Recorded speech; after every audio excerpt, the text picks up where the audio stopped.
Hey, good morning, everybody. My name is Maria Matin-Mikko Blue. I come from the 6G flagship from the University of Oulu. It's my great honor to host this panel session, which is addressing the business aspects of 6G. We have three great panelists in this session. We were supposed to have four. One unfortunately had to decline, but we have three excellent panelists here in person, and they will first give an opening remark about their insights on the business of 6G. And after those, we will have questions. I'll have some questions prepared beforehand, but it seems that the audience is very, very active today, so I'm encouraging you to ask questions. That's how this session will be built. So let's start with Alica Pithan. She comes from the Deutsche Telekom. Welcome, Alica. Thank you so much. Thank you for having me. Yeah, my name is Alicia Pithan. I'm here from Bonn, Germany, representing Deutsche Telekom, more precisely our international wholesale unit. And I'm an economist, so much about my perspective. And I would like to open giving you a few points about where we are. So looking at 6G, Deutsche Telekom currently is in research and exploration phase, entering more concrete research phase. We're collaborating with a lot of partners, vendors, the industry to shape the future of 6G. And very clearly here, we are supporting the 3GPP timeline.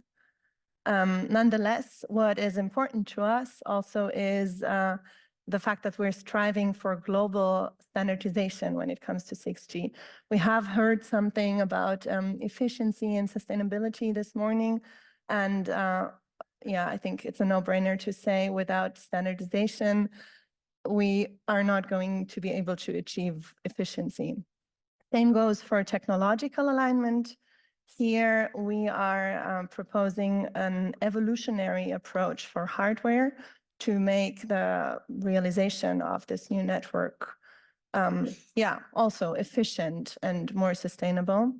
Efficiency, I think we are getting into that topic in more detail. So yeah, we have been a bit self-critical, taking some learnings here from the 5G deployment, and we are very much focusing on optimizing total cost of ownership here to make 6G work, as well as network orchestration is also another point that, especially me coming from our wholesale unit, where we see the future of carriers basically as being a network of networks. So with the virtualization, standardization of network components, we believe that carriers are going to move much more into a mode where we aggregate connectivity and services from partners and are going to be able to provide then like our own products or partner components to the customer.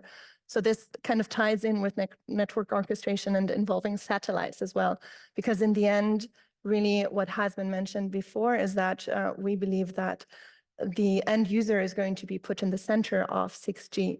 And so the end user is going to want to have their connectivity wherever and however they are going to need it. So this can involve satellites, can involve other services, but really for us to focus about providing that to the customer. Yeah, I'm going to be here, happy to discuss with our colleagues, but also in the conference. So hit me up if you should have any questions. I'm happy to discuss. Thank you. Thank you, Alica. Then we have another operator representative. We have Takehiro Nakamura from NTT Docomo, and he was here 5 years ago in our previous 6G summit. Yeah, thank you very much for inviting me to this great event. And yeah, yes, as you said, I was in here 5 years old. Yes, even at that time, my company NTT Docomo already started the studies and studies on the 6C. And yes, after that, I joined. Now I'm a Takehiro Nakamura. I'm a chief standardization officer of the NTT Docomo, and also my another role is as a corporate evangelist for the 6C. So I need to promote our concept on the 6C the documents. And but I joined many 6C events so far. But if we start some kind of the discussion on the success of the 6C story, I need to touch on the success in the current 5G anytime. And in that sense, yes, this session is related to the business aspect. More the success of the 5G is needed for to going to the 6C business point of view. In other words, if we can have a good success in the 5G, and if we can develop the nice use cases and a business model, that can be utilized, that can be continued for the 6C business, so that we can boost the 6C monetization and the success in the 6C. So it is important to study and realize the business monetizable business model in the current 5G network from the operator's point of view, so that yeah, we can have a more success in the 6 year, I believe. And in order to do that, of course, I and my companies are aggressive for the activities in the, for example, 5G ACIA or 5G AA or such kind of the activities together with the other industry. That should be a key, of course, to develop the nice business model, especially for the enterprise business. Enterprise business should be a very important for the success even in the 6C. We believe that we have a still big space to about monetization or success of the business in the enterprise business as well as a consumer business. So we need to have a good progress and a good achievement with the other industries to develop the new business model and for the monetization. Yes, I believe. And also, this is not so interesting topic for European people, I guess, but millimeter wave. I'm very aggressive for the millimeter wave deployment. I mean, but even for the 6C, if we consider the 6C, yeah, as we discussed, we are now studying the sub-terahertz. But before going to sub-terahertz, we need to deploy the millimeter wave. We need to have a good knowledge, skills to deploy the millimeter wave. Otherwise, we cannot deploy the sub-terahertz in the future, in the 6C era. So even for now, we should try to deploy the millimeter wave more. We should try to, yes, operate the millimeter wave so that we can have a more success in the 5G era to cope with the increasing traffic and to cope with the additional new requirement and yes, the requirement from the market, we believe. And also, yes, I think that especially for the day one of the 6C, maybe most of the use cases further enhancement from the 5G business, I believe. But the new one will come, especially in the, yes, NTN. That could be a very interesting technology and solutions to create, potentially to create a new business in the 6C era. And also joint communication and sensing aspect that will be deployed in the 6C era more. And potentially we can create a new business with the sensing through the discussion with other industry people regarding the 2030s vision and society. Yes, sensing is many industry has a strong interest in the sensing, especially for the automotive industry. Yeah, so yeah, joint communication and the sensing can create a new business in the 6th era, I believe. Yeah, that's my point. Yeah, thanks. Thank you. Then our third panelist is representing another type of operations operator business coming from the satellite community, Natalie Lettieri from Eutelsat Group. Be here. It's a domain a bit far from my from satellite domain, but very important in this era. I'm based in Turin, but I'm working for Eutelsat OneWeb Group, which is a satellite operator operating in LEO orbit and geostationary orbit. And our main mission is to provide connectivity everywhere. Digital inclusion today is, I believe, one of the critical topics, because as far as the technology is evolving, today the gap between the people that can get connectivity and the people that can't is increasing, and we strongly believe that the satellite can be an efficient technology for filling the gap. And obviously, the integration with networks, other networks, is really important. And today, I mean, and since I would say 15 years, we have been really focused on identifying easy way to facilitate this integration. But because satellite has been already considered as a word apart, so we have been struggling in the context of standardization to include satellite as key technology for ensuring an easy integration with, for example, 5G or 4G and so on and so forth. And I mean, the message here is that surely with 6G, I mean, this needs to be a topic, because the integration of network would be in general a key topics that it's important to address. Also because today with new technology, artificial intelligence, automation, it will be important also to guarantee machine-to-machine connectivity beyond the connectivity for humans, and this is also a critical aspect to address sustainability, because satellite can, in some case, be a good solution for extend to backhauling connectivity terrestrial and non-terrestrial network as 5G, 6G, and so on so forth. So that's it. Thank you. Thank you. A lot of important topics were already brought up in these opening remarks, and one of them was that 6G is built on top of the success of 5G, and 5G has to be successful in order to motivate for the investment. So let's go back to 5G and the key lessons learned from the 5G deployments from the operators. What is your take on what's the key learning from the 5G era?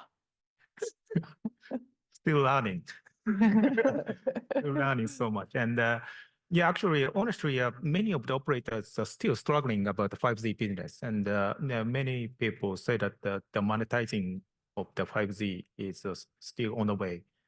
And but on the other hand, we are discussing with the other industry to extend our business, and also in order to provide a new communication environment for the other industries, so that they can reduce the cost, or they can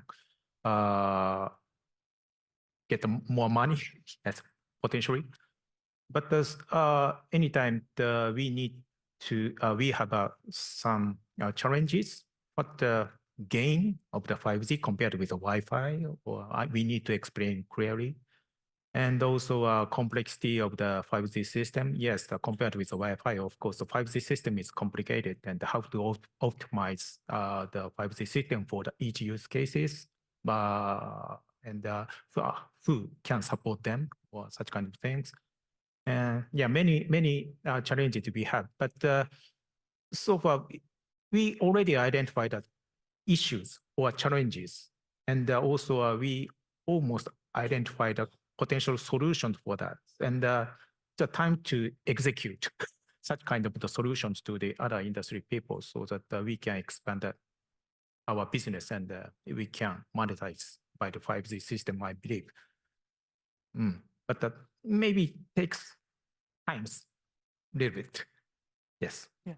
But I'm sure that that can be. Next year, hopefully we can have a good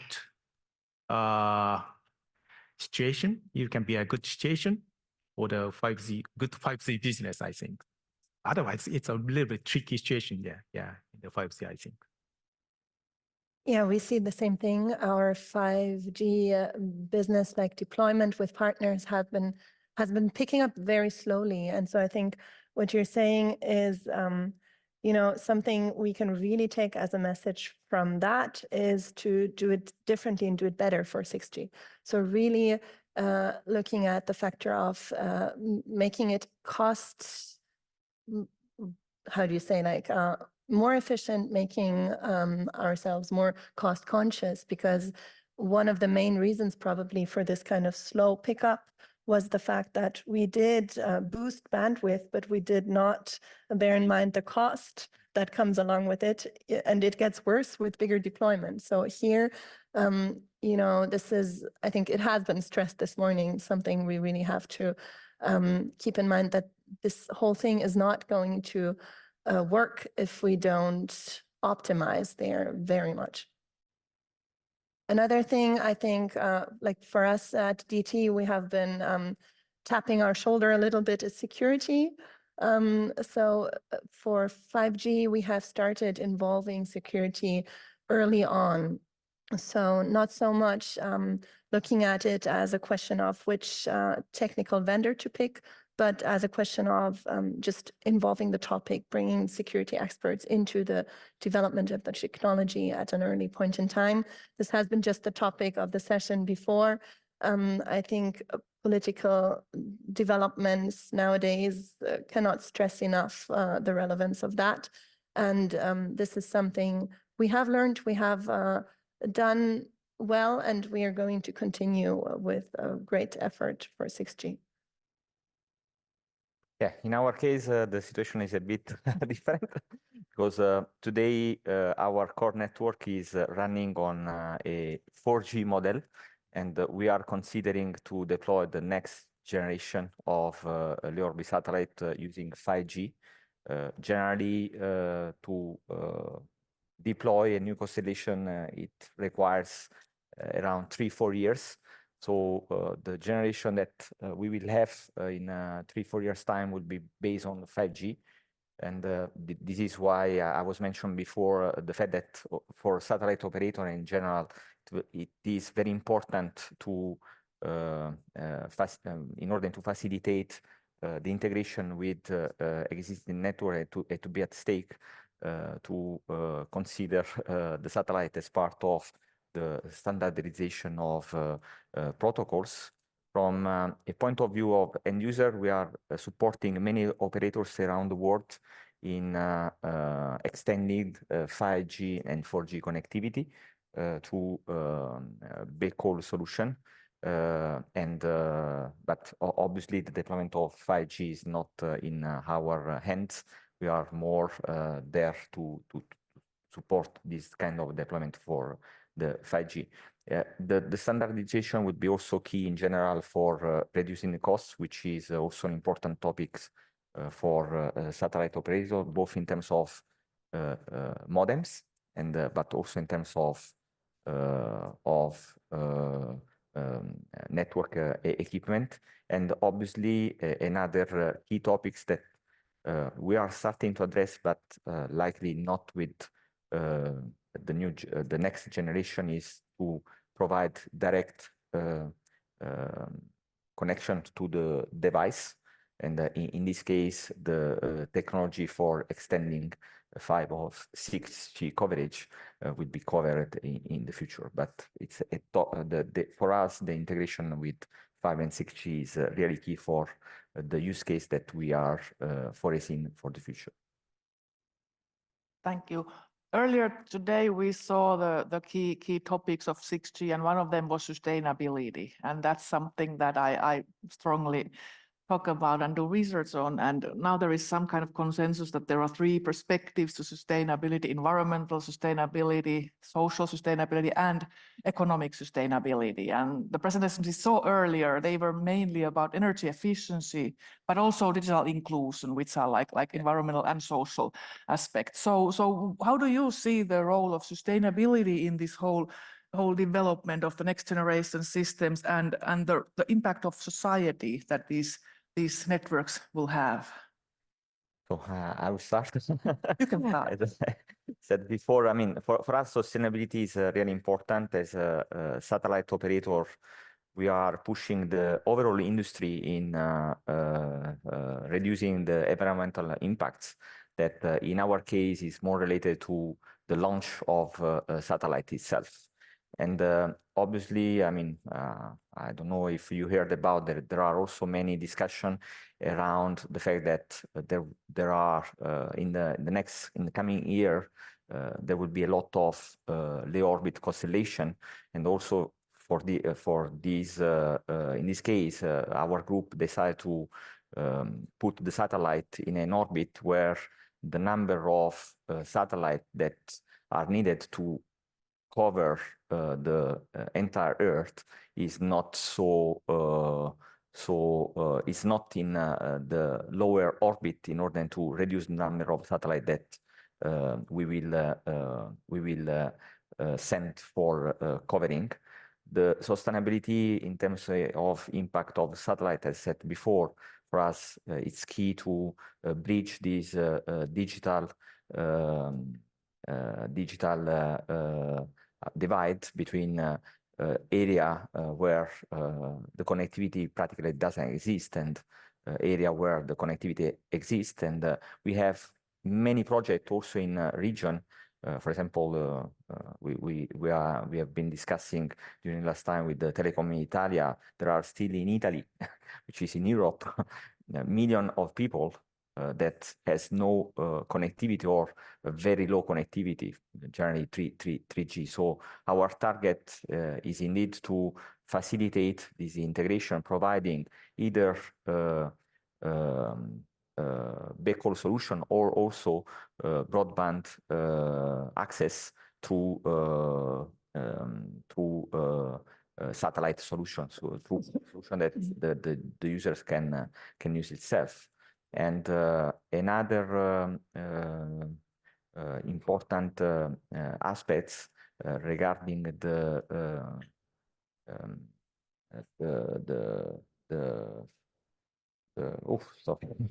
is about also about the disaster recovery. We experienced, for example, in Taiwan last week, a disaster, and satellite can also be a good solution for providing immediate connectivity in area which needs which has been impacted by natural events. And we had a collaboration with Taiwan Public Administration in order to extend the 5G and 4G network in those areas. So these topics are really key for us. Yeah, I could not agree more. Deutsche Telekom, we are putting total cost of ownership, optimization, sustainability really at the center of our 6G activities. To be very honest, I think the harm coming onto the world and global societies from a digital divide is huge, but this cost is very hard to internalize. So we need to look at how we can set incentives for corporations and also policymakers to work on sustainability in a way that they have some cost that they can reduce for themselves. And so this, I think, is something that we need to do via technological alignment, global standardization. So wherever we can have operators or even enterprises reducing the cost for themselves, they are going to be happy to do it. I have just a point to add, and indeed for this specific point, I do believe that the public sector will be key for addressing the sustainability issue, because I mean, private companies are doing, I believe, their best in today to do it, but there are some topics related to because the issue needs to be seen on overall. I mean, each company obviously see their own interests, but today, above all, for the global connectivity, the best solution will be surely to leverage on a mix of technology for guarantee, and the overall sustainability needs to be pushed by public investors, because they are the only one that can in somehow create the right floor for and the right condition to have then the private sector following the right path. Yeah, and as you're saying, Or to speed up it. yeah, and it is such a huge issue, not only looking at the globe, but really like within developed countries. Like my cousin is a teacher and she tells me she teaches kids that don't have internet at home in Germany, in Western, like very well developed areas. So you would think this is unbelievable. Like, Okay, yeah, I have several points on the sustainability. Yeah, especially for the sustainability, the energy efficiency, energy consumption is a very important point for our operators' point of view. And how to reduce the energy consumptions. And yeah, I believe, I hope that in the 6C, that we can have a very excellent technologies to reduce the energy consumptions. If we can have a big gain for the reduction of the energy consumption, maybe we can allow the non-backward compatibility with the 5G. That could be a good justification to accept the non-backward compatibility, I think. So, but I don't know that such kind of the excellent technologies to reduce the energy consumption drastically can be defined in the 6D discussion, but I really hope that. On the other hand, another challenge is how to define the requirement for the energy efficiency. And maybe we need to consider the variety of the assumptions, and also how to enforce such kind of the requirement to our suppliers from the operator point of view. That will be a little bit complicated to define our operators' requirement to the suppliers. That's another challenges, but I hope that that can be solved. Yeah. And also, on the other hand, yeah, energy efficiency, energy consumption reduction is very important, but I don't want to degrade the performance, because hopefully we can improve the performance as well as the energy consumption reduction. Yes, together. Yes, we really hope that we can find such kind of the solutions to have a gain, both performance and energy consumptions. And this is my dream, NTN. If all of our network can be in the sky or space, that would be excellent. All of our system can work by solar power. Yes, that's a so energy efficient network, but that should not be the 6G, but the 7G or 8G, but that should be nice. Yeah, that's my point. Yes, talking more about your dream, there are different network technologies that are being developed, and then the 6G era, which is the 2030s, there'll be several technologies and that are working together, interworking, some even integrated. So what's your take on this integration of different network technologies in the 6G era, including the NTN? No, as I told before, is really key. I mean, today the technology is moving so fast. I mean, in 10, 20 years, I mean, with the intelligence and artificial intelligence, likely everything will be done by machine. And I mean, it will be key in somehow ensure the integration among all existing network to facilitate the communication among devices and among humans. So these I will be as a satellite operators, and I have been working in the satellite world since the beginning of my career. I mean, generally each operators has been always focused on their own technology, while today the integration is really key for addressing the digital inclusion, for making sure that we have, for example, the case of autonomous vehicle. I mean, we need to make sure that the auto can be always connected wherever the car is in the world and in each region. So it will be so key to identify a way to facilitate this integration, and likely the new standard can integrate this as a firm requirement in order to achieve the medium long run objective. Yeah, I absolutely agree. We have been looking at this factor from the perspective of being able to provide very secure connections with low latency and high bandwidth, so on, but also from very different perspectives, such as with the sea cable cuts that have happened in the past weeks, I think it was, or months, where we see a very strong need for building redundancy in our networks. So there's plenty of reasons, I think, to orchestrate and really merge together the different types of connectivity that we have to provide, once again, to provide the connectivity that the customer needs with a reliability that is as big as it can be for the use cases that are required. Yeah, I think that connectivity is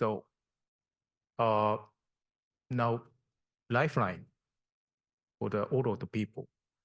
So yeah, as you know, that we had a terrible earthquake in January in Japan, and I found that the people in that area of course, need the support for many things, but one of the most important needs is the mobile connectivity. Yes. So end-to-end should be, of course, should be the nice solution to have a resilient network. And that could be one of the sustainability aspects, I think.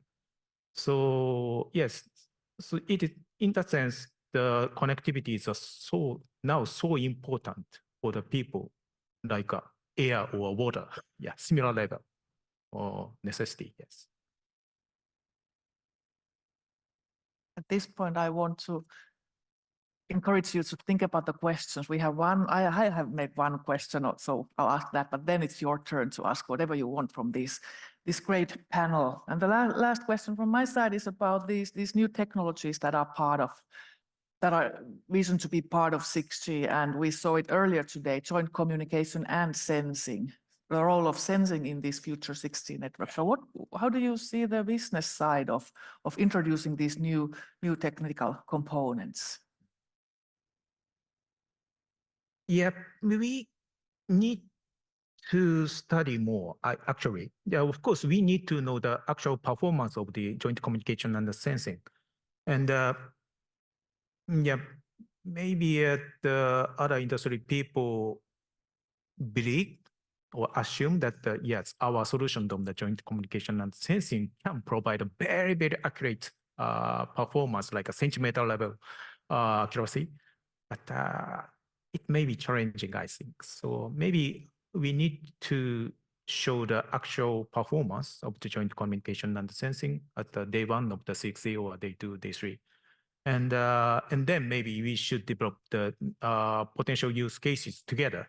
Of course, we should provide our proposals on the potential use cases, but maybe we need to exchange the opinion. Maybe many times I know that their requirement, their image of the new services and our image of the new services are different, and language is different, requirements are different. So in any case, we need to exchange the opinions with other industry people on the sensing aspects so that we can identify the good potential application for the future in the 6G era. Yeah, this is exactly what Deutsche Telekom has been doing for 5G very successfully, to work with corporations and kind of sandbox approaches, campuses we set up to exchange ideas on what we think we can do technology-wise, what the customers think they need, and the specifications they are going to put a lot of value on. So we are definitely going to continue with that. And generally, I think what you're saying is also that it's not new use cases, but it's an evolution of use cases that we have seen in the past and future potential that we need to untap. Yeah, completely agree with this. So the use case will be almost the same, I believe. So, and it's I mean, it's only a way to use in a better way the new technology that is coming, but the use case and the needs remain. So now the floor is open. A lot of hands were raised. I already saw 5. But the first one was Tatu Kollionen. Sorry, Mikko, you are next. Okay, Mikko. It's very hard to follow up with all the Mikko questions. first. Yeah, Mikko Stolo from Nokia Bell Lab. So congratulations for great discussion. So I have one short comment and then 2 questions, if I may. So one comment just on this 5G. So globally looking, it has been the fastest generation of all the generations so far in terms of how many subscribers in time. And then about the questions, so one especially to Nakamura-san, but others also more than welcome to reply. But Nakamura, you were raising this millimeter wave. So then with respect to that, would be happy to hear then from this economic side of that, how do you see the monetization of that and what is there to learn then, as you see then maybe some other regions not so eager on that. Then the second question is about the added value of connectivity. So if we look at the value that the connectivity is providing to society, for example, measuring that how much, if your connectivity is taken away from you, how much would you be willing to pay to get it back? So there is lots of added value generated to society that nobody is able to grasp. And then like especially then to operators that why do you think that we as an industry are not able to get as high share of that added value as maybe in some other industries, and what could we do to improve the situation? Okay, me. Okay. Regarding the millimeter wave economical situation, yeah. Actually, we are trying to negotiate with other industry people to provide our solutions and to about win-win relationship together. But especially still, even in the sub-6, we could not spread our solutions in the variety of the industries well. And many people say that, yeah, what the difference from the Wi-Fi or blah, blah, blah, and what the cost of that, then it's expensive or blah, blah, blah. So still we are struggling about our business for even in the sub-6. And that is the current situation, but the situation is progressing, yes, now. And but millimeter wave situation is much worse, of course. Millimeter wave, there is not so many devices of the millimeter wave, and it's expensive, and SA-based millimeter wave equipment, almost nothing. So it is tricky to promote the millimeter wave to the other industry people. That's the current situation. But my view is first, we should spread the sub-6 solutions. On top of that, we should provide millimeter wave solutions so that we can create a nice business model together. That's my current thinking. And I'm not so clear about that. Your second question is oh.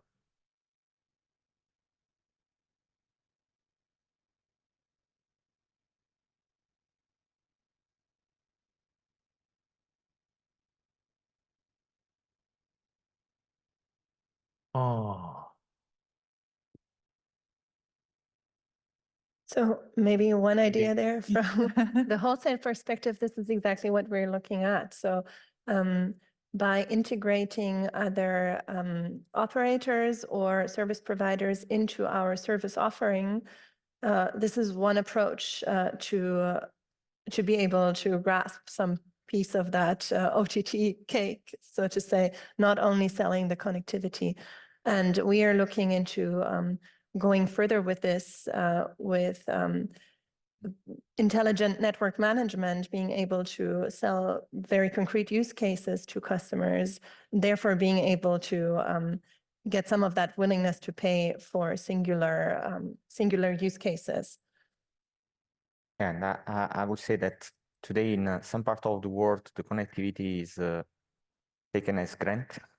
And this is why today, I mean, there are a lot of interest of developing connectivity also on ships and aircraft, so aero and maritime. But there are also other areas where, I mean, we lack of connectivity, and the main issue is the cost. And to reduce the cost of providing connectivity, the only solution is to optimize the integration among networks and find a smart way to provide connectivity to villages, for example. And because with the time, as I said before, the digital inclusion, the divide will likely increase, and this will create two types of, I would say, population. One that will evolve with the technology, and the other one that cannot. Because we'll be not connected to the social, we'll not connect to apps that will do everything for them. So we are in an era there. This digital divide will be I would say a key factor for the sustainability of the entire world. Indeed. And now Q, next is Tatu, then Dean Bubbly, and then Joseph Noll, and then. Maybe I pick this Deutsche Telekom's comment that new G doesn't mean new services. And we see that the 5G was about business model innovation, or at least it was coined to be business model innovation with the network slices and room for new entrants instead, in addition to operators. And we are talking about edge operators in 6G and so forth. My question is to challenge this, that the new G doesn't mean new services, what if your new customers, operator customers, wouldn't be the people, the humans with the SIM cards, but would be something like the digital twins or something, this data society type of vision? Who should make that disruption? Is it the operators, or do we need to have some other parties than the incumbent operators to do this disruption? Are you currently in your business development generating these new businesses and new business models and beyond communication visions? Maybe I can take the question. No, it's a good question. But honestly, I believe that the innovation will come. I mean, take the example of virtual reality. Okay, I mean, I'm a sim racing gamer.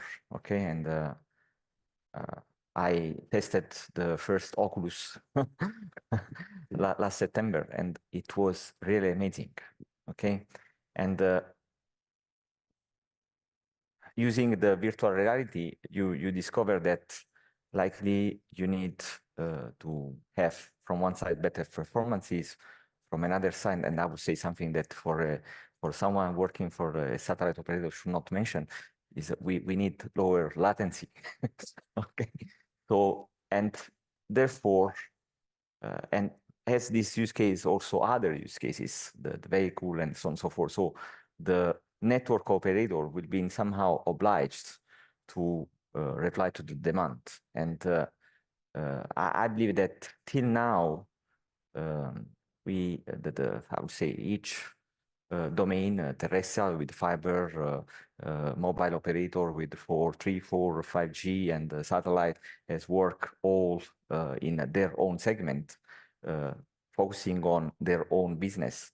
But today, the demand is clearly to have the world connected.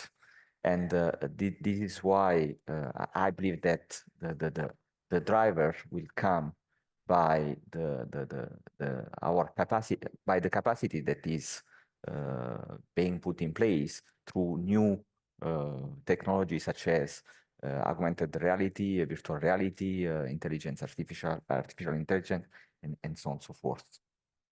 It's, I guess, like a hen and egg situation. You know, you're building the capacities, and then you're looking at what kind of use cases are developing. Maybe to say about incumbents, definitely incumbents are not known for being the most innovative and flexible in the market. So it's really important also to have different kinds of players interacting with each other to develop innovation. Definitely. Yeah, I think that regarding the service or applications, it's very tricky to say that what is the 6G services or applications. Most of these services, the continuously improved, yes, between the generations. So current existing 5G services application can be improved in the 6G era with the 6G with the excellent 6G capabilities, I think. Most of the case, I think such kind of that continuous improvement of the application. But maybe of course, we can find a brand new service applications in the 6G. They're based on, for example, the NTN or joint communication and sensing. So that could be the possibility to identify the new services. That's my thinking, yeah. I will say something also that we didn't mention, which is, I would say, a common issue for network operators, meaning that the traffic is increasing year over year, and the burden of the investment is generally on the network operators. And this is a key topics, so that in somehow needs to be addressed in the future, because the traffic, as I mentioned before, with the virtual reality and augmented reality, is likely to explode, and which means that for the network operator will be a real challenge to address the coming demand. Yeah. Dean Bubley. Thank you. Hi, Dean Bubley. I'm an industry analyst. So I'm going to riff off of all the presenters and quotes. And so we talked about non-backward compatibility of the technology. Why do we need backward compatibility of the business model? Or should we even be assuming it? And so coming on to what we've heard of, maybe 6G doesn't involve new services. Why should 6G involve services or a subscription type business model at all? You know, a lot of the use cases that we've been hearing about, whether it's an enterprise, whether it's in remote areas, whether it's around sensing, those are not classical telco service subscription areas of interest or competence in a lot of cases.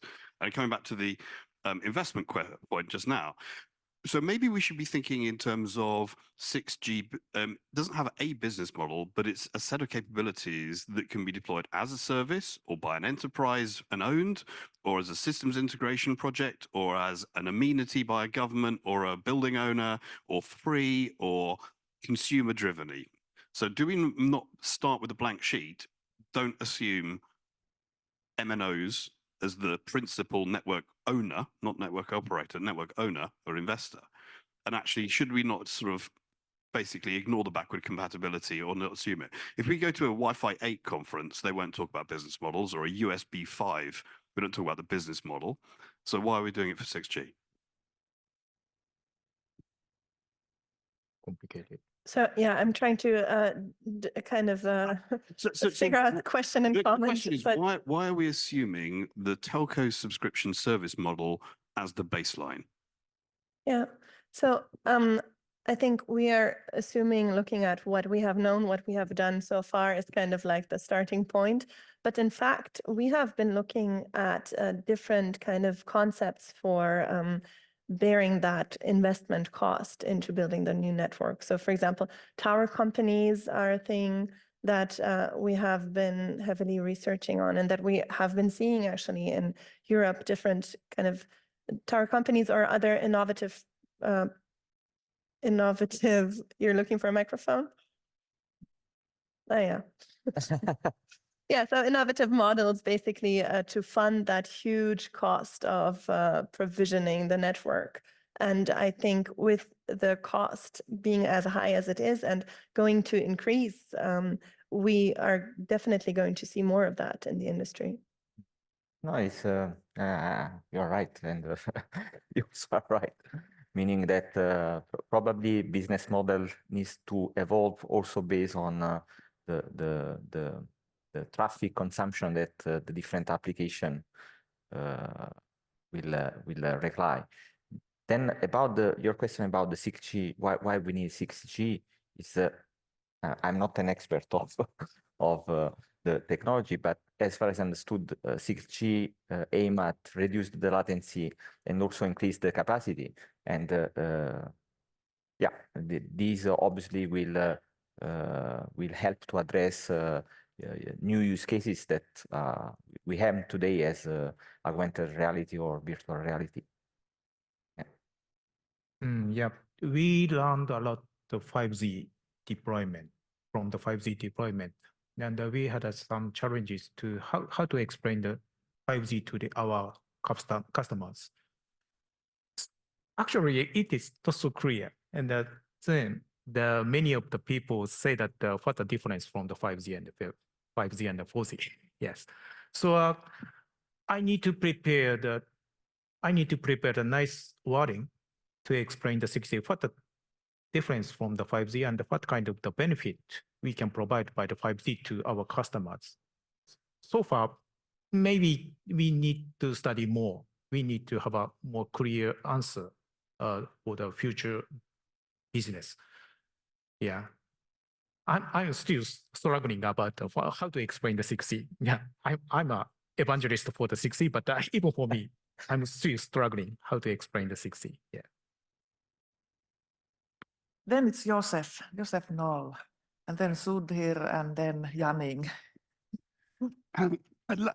I loved your entry discussion on the 3G coverage in Germany and Italy and the role of the public service, or the public sector. Let me come back to actually what we call societal security. What we have here in the Nordics, the inclusive society, which needs digital participation as the #1 issue, and not the gigabits per second as the #1 issue. So bringing that back, what I'm missing is the link between the operators and the regulators, because each see themselves as an enemy, to be quite frankly. So where do you see who could jump into that role? Is that a university role, or whoever could be that?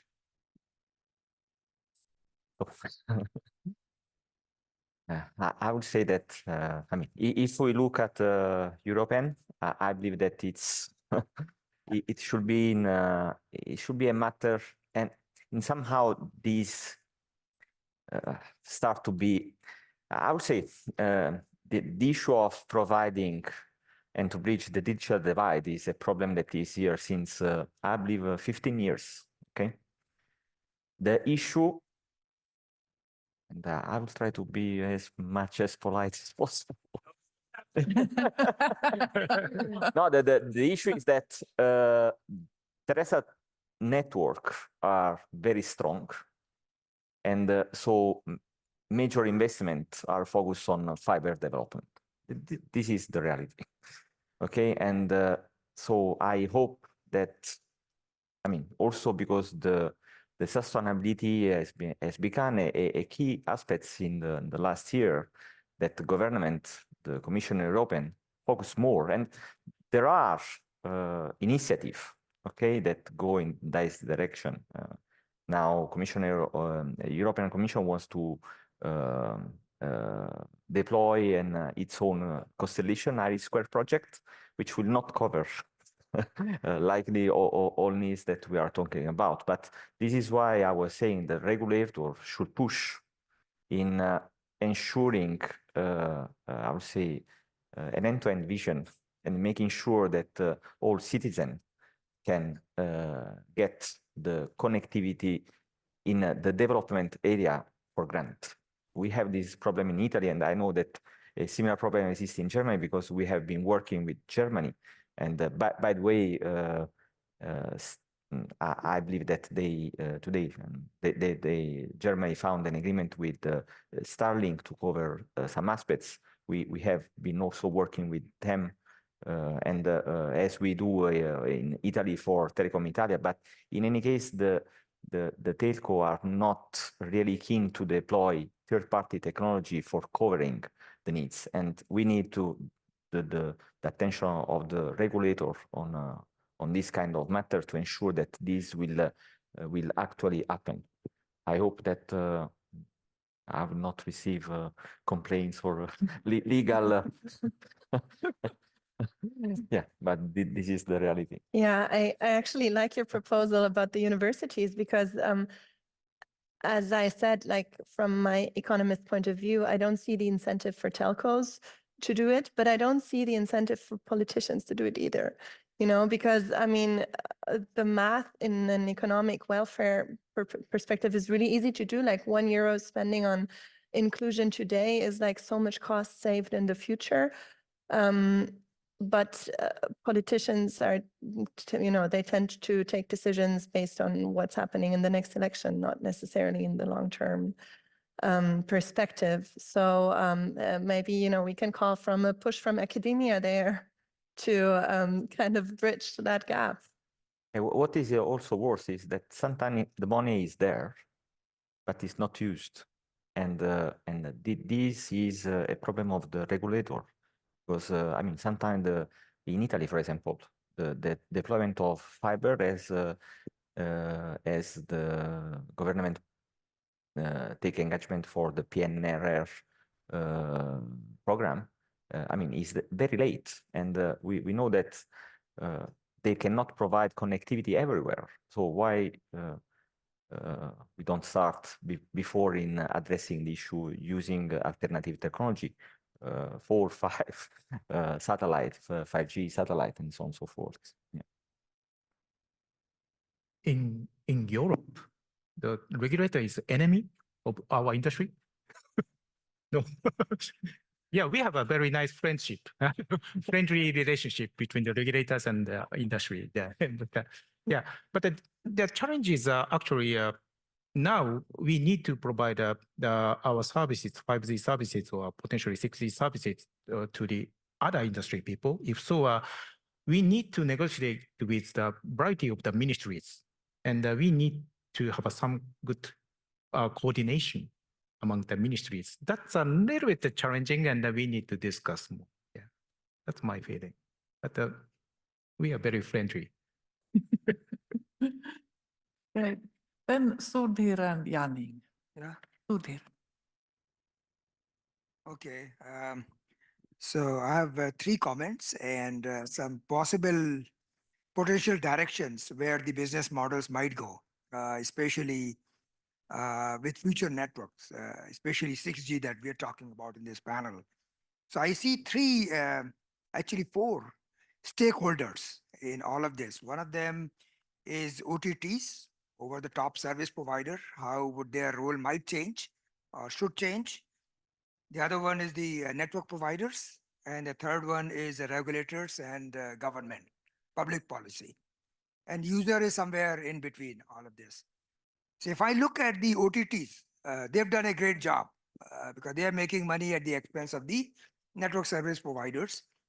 And whether it is streaming services, Netflix, BFSI, and so on and so forth, and they have really taken a great advantage of advertising revenue. And also they are now collecting a lot of information about us as users, our profile, and have more targeted advertising and so on and so forth. So what do you see in the long term? Do you think this advertising model is going to get worse and worse, or is it going to disappear? Because now you have certain ISPs who have come forward and said, we'll offer service which is advertisement free. They are coming also. You have to pay some subscription. People are getting tired of all those service advertisers. And then potentially the users can also be part of the ecosystem where they make money too. I'm sharing all my information, but somebody else is making money. So how can a new business model come up whereby users know who is using their private and personal information and monetizing it and share in that revenue a little bit? That will be one question that I'll ask the panelists after I've gone through my comments. The second one is the network providers. So they haven't figured out how to make money from advertising. We all know that, right? And maybe it has to do with net neutrality or the legacy of having been a telecom operator that they don't know how to do it, or so and so on and so forth. But there is a possibility to have this micro operator ecosystem when we talk about not having enough connectivity, under connectivity or unconnectivity in Italy, Germany, Africa, Latin America, where about 3 billion people are still unconnected or underconnected because the big operators are not interested in building the infrastructure. Can the regulators make it easy so anybody can build a network and connect it with a big operator and have some revenue sharing model? So you need different kind of regulations to enable this micro operator ecosystem. And then with this, there's something called network slicing. I'm sure all of us have heard about network slicing. That came with the release 15 from 3GPP, and is being worked in now release 18. So if the operators can provide different slices of the internet, one for healthcare, another one for transportation, third one for some other industry, then they can monetize these differently. They can charge differently for these. So network slicing can be a big revenue generator for the operators whenever network slicing is completely standardized and is available by the from the operators. I don't have the time to go into too much detail. And there could be a private slice and there could be a public slice. When I talk about public slice, what I mean is that internet connectivity is becoming a necessity these days. You can't do anything without it. And whereas in the developed world, we take for granted that everybody can pay for it. But if you go to Africa, Latin America, some of the Asian countries, people just can't afford to pay. So how can the public policy be such that there is a network slice that is available to these people free of cost or at a subsidized rate?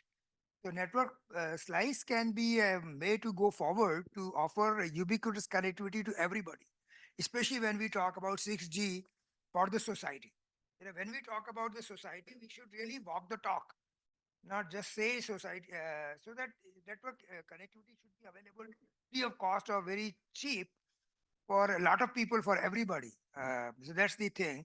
And then the third stakeholder is the regulator or the governments. They have a huge role to play. And they can't just leave it to the capitalist market forces to set the rates and so on and so forth. And if that were the case, then the tram and the bus services that we have running in Europe, they won't run if they had to run profitably because of the capitalist model. So the government has to play a big role to make sure that everybody is connected in every city, everybody in the country, and the rest of the world also. And with that, what I mean is that you need some loosening of the policies for rural areas and the remote areas, so that the same rules and the same legal requirements are not there that are there for urban areas, for the rural areas also. So we need some of those changes as we go towards 6G, if we really want to reach the goal of ubiquitous connectivity and 6G for the society. So again, I touched on these 4 stakeholders: OTTs, advertising model; network operators, how their model could change with network slicing or something else; and the third one is this regulators and the policies. Okay. When we have the 6G standards and also when it is rolled out. Sorry to take up so much time, but I Wow. think I summarized everything. So I will try to answer to some of your questions because part are similar to the others. Concerning the network slicing, I mean, this is a very interesting topics, and but these, at least for network operators, go against the net neutrality. Okay, today, at least in some area, we are not allowed to discriminate the traffic based on its own nature, but it could be a business case that can be developed because, for example, I mean, just the case of virtual reality that likely will require a lot of bandwidth. Maybe the agreement between the telco and the OTT will be based on, I mean, the fee of the application integrate also the fee for transporting the traffic that is required for addressing the use case. Concerning your question related to I mean, the use of personal information, I believe that at the end, the user wants to pay less and to get good services. And also the return of sharing this information is so low. I do not see, I mean, for the players, it's important to get visibility on the mass, but the information of single users is not so valuable. I don't see a case for the person. Obviously, that there will be surely more interest on how the information is shared, because today, I mean, we accept a lot of terms and conditions on the web, but at the end, we don't know where the information flow. But my feeling, and at least on what I'm reading, I mean, the user is not really pay attention on that. It's more the regulator that should in somehow prevent the right use of the end user information. And in Europe, there are already some, at least in Europe, but this is not, Europe is not the world. There are already some action that is indeed preventing the OTT players to have an advantage position against the others, or to use the information in a correct mode. For the rest, I leave the floor to my colleague.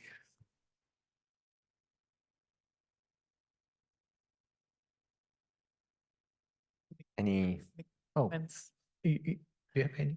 Well, I've been thinking a bit about the first thing you mentioned about the data business models.